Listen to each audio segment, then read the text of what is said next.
Hi welcome vision लोग। हमारा topic है लर्निंग सिस्टम। लर्निंग सिस्टम को हम देखेंगे, लर्निंग सिस्टम क्या है, कैसे ये काम करता है और इसके अंदर क्या-क्या स्टेप यूज़ करते हैं हम इन मशीन लर्निंग।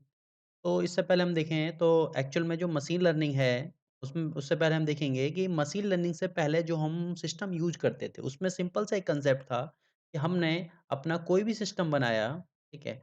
और सिस्टम में हमने उसको प्रोग्राम किया, ठीक है? और प्रोग्राम करने के बाद में हमने उसमें इनपुट प्रोवाइड किया और उस प्रोग्राम के अकॉर्डिंग उसने क्या हमें आउटपुट प्रोवाइड कर दिया। That is traditional system. But machine learning में हमारा क्या सिस्टम है कि जो हमारा ये ट्रेडिशनल सिस्टम था, ये रियल टाइम सिस्टम में काम नहीं कर पाया। फेल हो गया, काम नहीं कर पाएगा। अब इसमें जो प्रॉब्लम थी वो हमारी प्रॉब्लम क्या थी कि हमारे पास जो इनपुट है मतलब हमें एक ऐसा सिस्टम ऐसे लर्निंग सिस्टम डिज़ाइन करना है, जिसको हम इनपुट देंगे, ठीक है? आउटपुट का आइडिया भी देंगे, वो उसके अकॉर्डिंग जो उसको प्रेडिक्ट करेगा। हमें नहीं पता हमारे पास क्या इनपुट आएगा, ठीक है? जैसे स्पीच रिकॉग्निशन में हम यूज़ करते हैं या फिर हम देखें एनएलपी के अंदर यूज़ करते हैं, नेचुरल लैंग्वेज प्रोग्रामिंग वो प्रोसेसिंग के अंदर हम यूज़ करते हैं। तो अलग-अलग सिस्टम के लिए जो हम यूज़ करते हैं, तो हम यहाँ पर देखते हैं लर्निंग सिस्टम यहाँ पर हमारा काम करता है। अब लर्निंग सिस्टम को कैसे डिज़ाइन करेंगे, ठीक है? इसको हम देखेंगे। तो लर्निंग सिस्टम जो है वो काम कैसे करेगा? तो सबसे पहले हमें इसमें ट्रेनिंग डेटा फीड कराना पड़ेगा, ठीक है? जो हमारे पास ट्रेनिंग डेटा अवेलेबल होता है, ट्रेनिंग डेटा हमें मिलता है विद हेल्प ऑफ एक्सपीरियंस, ठीक है? एक्सपीरियंस से हमें ट्रेनिंग डेटा प्रोवाइड होता है और हम इस ट्रेनिंग डेटा को फीड कराते हैं अपने एक लर्निंग एल्गोरिथम। लर्निंग में एल्गोरिथम अब ये जो हमारी लर्निंग एल्गोरिथम है, जैसे हमने मशीन लर्निंग के अंदर भी देखा, ये जो हमारी मशीन लर्निंग है, उसके अंदर हम क्या कर रहे हैं? हमने इनपुट प्रोवाइड कराया एंड आउटपुट प्रोवाइड कराया, दोनों चीज़ प्रोवाइड कराई। अब जो सिस्टम है हमारा जनरेट करेगा एल्गोरिथम, इसके लिए क्या हमारी सूटेबल एल्गोरिथम हो सकती है? किस एल्गोरिथम को हम रियल टाइम सिस्टम के अंदर यूज़ कर सकते हैं फॉर सर्टेन पर्पस। अलग-अलग पर्पस के लिए हमारी अलग-अलग एल्गोरिथम हो सकती है। तो यहाँ पर हमने क्या कर दिया है लर्निंग लर्निंग जो हमारी लर्निंग एल्गोरिथम है उसमें हमने अपने जो भी ट्रेनिंग डेटा अवेलेबल है फीड करा दिया, उसके अंदर मॉडल डिज़ाइन हुआ, मैथमेटिकल मॉडल डिज़ाइन डिज़ाइन हुआ। अब हमारा हमने कोई भी हमने टेस्ट डेटा प्रोवाइड किया, अब उसके अकॉर्डिंग उसने प्रेडिक्शन किया। उस प्रेडिक्शन के बेस में वो क्या लेगा डिसीजन लेगा और हमें फाइनल आउटपुट प्रोवाइड हो जाएगा। अब ये हमने इसके अकॉर्डिंग इस mathematical model learning algorithm algorithm के थ्रू प्रेडिक्ट किया है इसने। किसी भी चीज़ को प्रेडिक्ट किया है। मान लो उसको 2 इमेज प्रोवाइड कर दी, उनको प्रेडिक्ट किया है कि क्या है इमेज, ठीक है? अलग-अलग टाइप से हमारा हो सकता है कि अब प्रेडिक्शन के टाइम पर या फिर डिसीजन जो भी लिया है उसने या फिर जो भी उसे फाइनल आउटपुट मिला है, हम तीनों केस के अंदर बात करेंगे कि हम तीनों के टाइम में हमारा क्या हुआ है, हमारा कुछ ना कुछ एक्सपीरियंस हमें मिला और यही एक्सपीरियंस हमारा बाद में कहाँ ऐड होगा, ट्रेनिंग डेटा में ऐड होगा। मतलब यही हमारा एक्सपीरियंस होगा जो हमारा बाद में एज़ ए ट्रेनिंग डेटा हम यूज़ करेंगे, एज़ ए ट्रेनिंग एक्सपीरियंस हमारा यूज़ हो।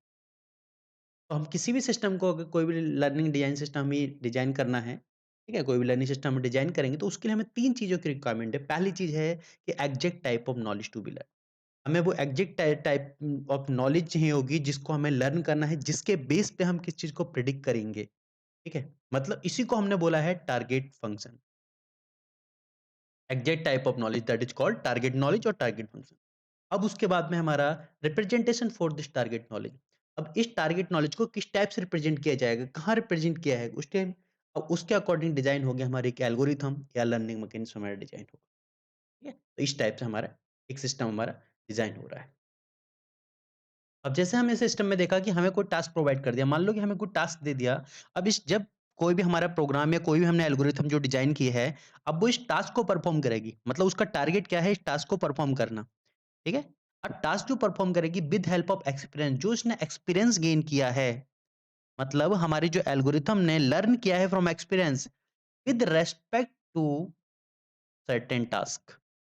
या जो भी हमारा टास्क रहा होगा और इसके बाद में जो टास्क परफॉर्म किया उस टास्क को क्या होगा परफॉर्मेंस मेजर होगी क्या वो टास्क सही है, ठीक है, या हमें कोई रिक्वायरमेंट है इम्प्रूविंग की, मतलब हमें इम्प्रूवमेंट की रिक्वायरमेंट है और जो भी हमारा या तो हम हमने जो परफॉर्मेंस मेजर होगा परफॉर्मेंस मेजर के टाइम पे हमने या तो हमने कुछ जो भी टास्क किया है या तो हम सक्सेस हुए होंगे या फेलियर हुए होंगे, ठीक है?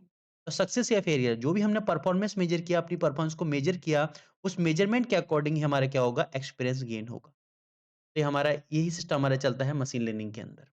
इसी टाइप से हमारा एक मशीन लर्निंग या एक लर्निंग सिस्टम काम करता है। अब इसको हम वन स्टेप टू स्टेप देखेंगे। तो यहाँ पर हमारे 5 स्टेप आते हैं। ठीक है? किसी लर्निंग सिस्टम को डिज़ाइन करते टाइम हम 5 स्टेप देखेंगे यहाँ पर हमारे क्या-क्या स्टेप होते हैं हमारे, ठीक? उसके लिए हमने एक एग्ज़ाम्पल लिया है checker learner problem. Checker learning problem जो है वो 8 बाय 8 का ये गेम होता है, 8 बाय 8 यहाँ पर बॉक्सेस होते हैं, इनका गेम होता है, ठीक है? यहाँ पर हमारा प्लेयर ए बैठा है, यहाँ पर हमारा प्लेयर बी बैठा है। तो इस टाइप से हमारी होती है और इनके जो मूव रहेंगे वो ना हॉरिजॉन्टल मूव कर सकते हैं ये, ना वर्टिकल मूव कर सकते हैं। ये भी पॉसिबल नहीं है, ये भी पॉसिबल। तो यहाँ पर जो है सिर्फ़ डायगोनल मूव मूव हो सकता है, ठीक है? मतलब ये जो है हमारा अगर इसकी बात करूँ, इस कॉइन की बात करूँ तो ये कॉइन हमारा इस डायरेक्शन मूव कर सकता है, इस डायरेक्शन मूव कर सकता है, ठीक है? ये इसके पास पॉसिबिलिटी है। इस पे मूव कर सकता है लेकिन यहाँ ऑलरेडी है, इधर मूव कर सकता है लेकिन ये इस डायरेक्शन मूव नहीं कर सकता और इस डायरेक्शन मूव नहीं कर सकता। तो ये डायगोनल मूव करेगा पहली चीज़। तो हमारा टास्क क्या हो गया कि हमें जो चेकर्स गेम है, वो खेलना है।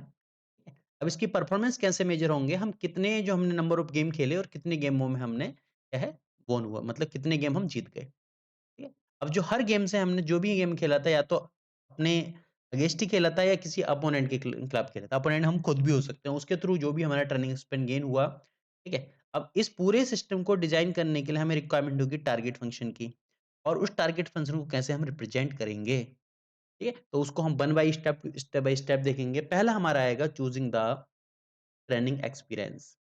ट्रेनिंग एक्सपीरियंस को हमें कैसे चूज़ करना है, पहला स्टेप है। सेकंड हमारा स्टेप आएगा choosing the target function. Target function को चूज़ करना है, ठीक है?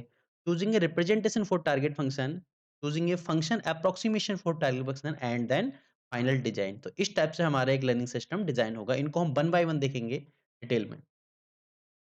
तो हम फर्स्ट स्टेप में जो हमारा सिस्टम है, जो हमारा लर्निंग सिस्टम है, उसको हम ट्रेनिंग एक्सपीरियंस प्रोवाइड करा रहे हैं, ठीक है? उसे एज़ ए ट्रेनिंग प्रोवाइड करा रहे हैं कि ये ट्रेनिंग एक्सपीरियंस रहा है, इस टाइप से आपको सीखना है।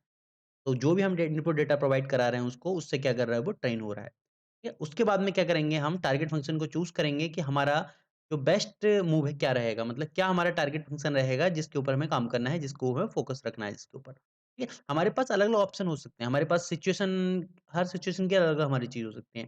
जैसे मैंने बात की कि मेरे पास मैं इसी गेम की बात कर रहा हूँ, मेरे पास एक मूव है। ठीक है? तो मैं एक टाइम पे जब एक ही बारी आएगी, एक ही चाल होगी तो क्या होगा? उसके पास मल्टीपल मूव हो सकती हैं। ठीक है? मूव इस साइड भी हो सकती है, इस साइड नो मतलब मल्टीपल टाइप की उसके पास मूव हो सकती हैं। लेकिन उसमें क्या-क्या चूज़ करना है चूज़िंग द टारगेट फंक्शन मतलब कि बेस्ट मूव उसमें की चूज़ करनी है। ठीक है? अब है हमारा रिप्रेजेंटेशन मतलब उसे न्यूमेरिकल वैल्यू के थ्रू कैसे उसको रिप्रेजेंट कराना है। ठीक है? तो उसके हम देखेंगे इसमें। अगला हमारा आएगा फंक्शन एप्रोक्सिमेशन और फाइनल डिज़ाइन। तो इसको हम वन बाय वन देखने वाले हैं। स्टार्ट करते हैं। तो हमारा पहला हमारा आता है